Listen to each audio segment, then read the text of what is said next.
Hi and welcome again. So in the last exercise we did some file carving, doing this exact exercise I'm showing right here on the screen, and I want to talk about exercise 1 right now. So what we did last time was very manual. So we pulled in our Python script that looked like this, if you remember that, if you watched the video.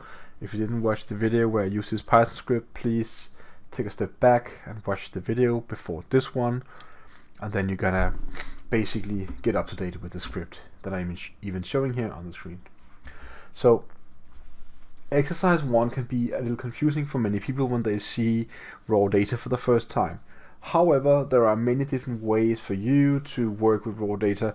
What I kind of showed you in the first video was one piece of raw data that I extracted. Actually I generated it in Python.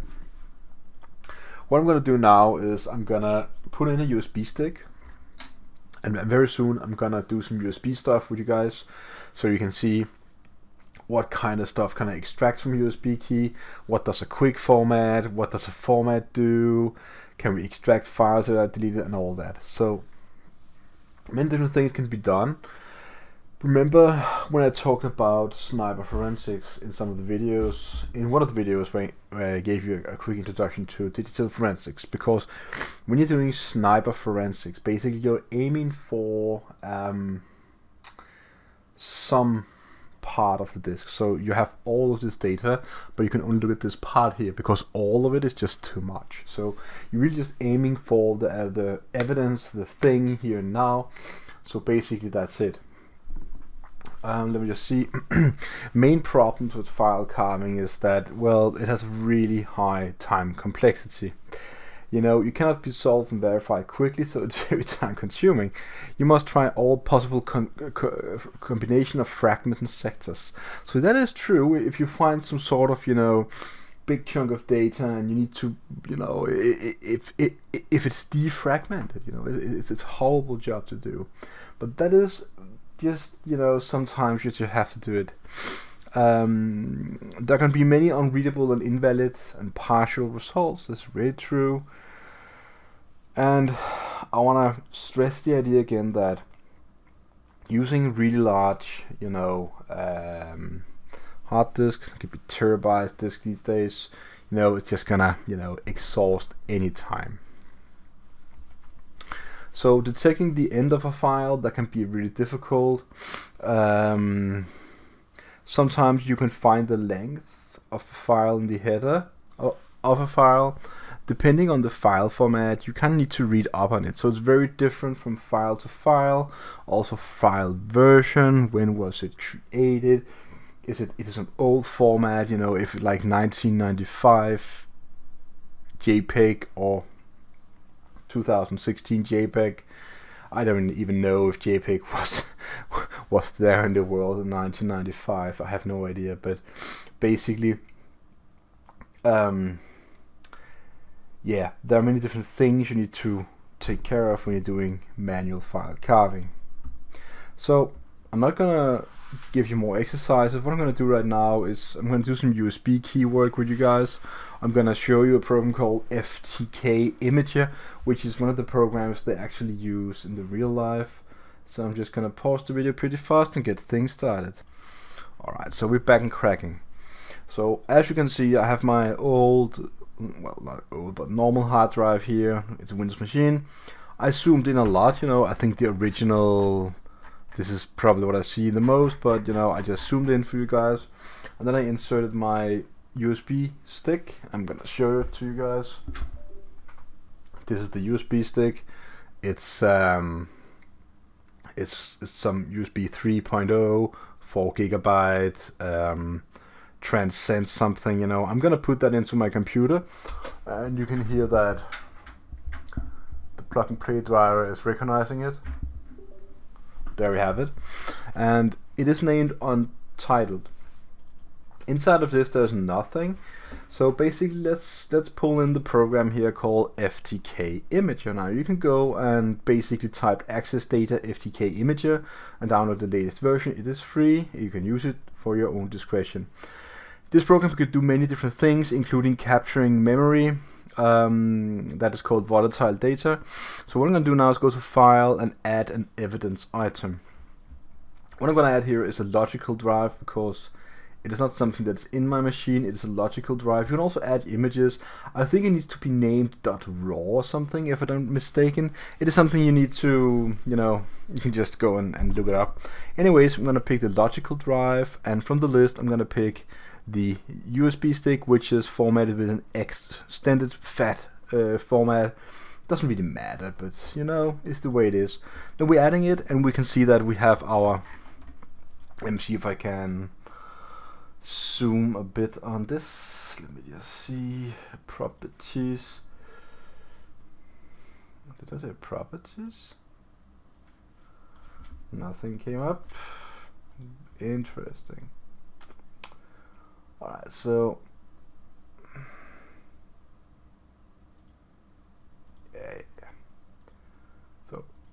okay, so it seems like, okay, we have the properties down here, and I just want to make the font size bigger so you can see it. It doesn't really seem that it's possible. Anyways, I have the evidence tree here to the left. It is called a D. I can click a plus sign. If I just mark it, you can see all the data it found. It found a lot of stuff actually, but let's just see what goes on here. So I'm gonna open this, and it says you have this format here. I'm gonna open it again. You have a lot of unallocated space. We have no idea what that is. It seems like it's just zeros, all of it. We can just watch this, and if you watch my earlier video when I talked about zeros in data, we know that all this is just something we can, again, I'm going to pull in Python. When we loop through files, this is just another raw file. This could be, with FTK Images, you can extract the whole data stick, the whole data as a chunk, all the data as a chunk, and you can save it as anything. You can basically save it as a chocolate.whatever file, and then put it into Python and open it. It doesn't really matter what it is, .something. It is just an extension, it doesn't really matter. So basically we see here is the code from last time, and we can see that I look for an FFD8 and then I look for a JPEG file, and we can see here that it's just all zeros, which basically means it doesn't really matter for us. In the root folder we see system information, and basically this is a really new raw formatted USB stick. So what I'm gonna do now is go back here and say remove all evidence item. I'm gonna go into the USB stick, which is this right here. I'm gonna right click and say new text document. I'm gonna call this secret.txt. I think I can zoom a bit on this so you can see it. And I'm gonna open this, and inside of this I'm gonna write, this is my very secret message. Alright, I'm gonna save it, go back to FTK Imager, then add evidence item one more time, say logical drive, pick D colon, and let's just see how does the data look now. So we're going to open the D, untitled, and we have some unallocated stuff here going on, some root, and we do not really see the file. Let's just have a look. Okay, so maybe something is up. Maybe we do have to remove the USB stick and add it in again. So let's go ahead and remove all this. I'm gonna pull it out, and now we have it back. So now I have the D colon again, and I see my file secret. I'm gonna go back to FTK Imager. I'm gonna try and add my evidence item one more time, logical drive, say D colon, add it, open all the things one more time. And do we see the file we just created, or was it too small? Now sometimes files can be really small, and depending on that, now we can see that here we can actually see something now, that in the root we can see that we have a file here called secret, and I can actually read my message. I also have something called new text document, which is the document that I created, and we can see it from the date modified here, which is really small, that the 25th of March 2022 1938 16.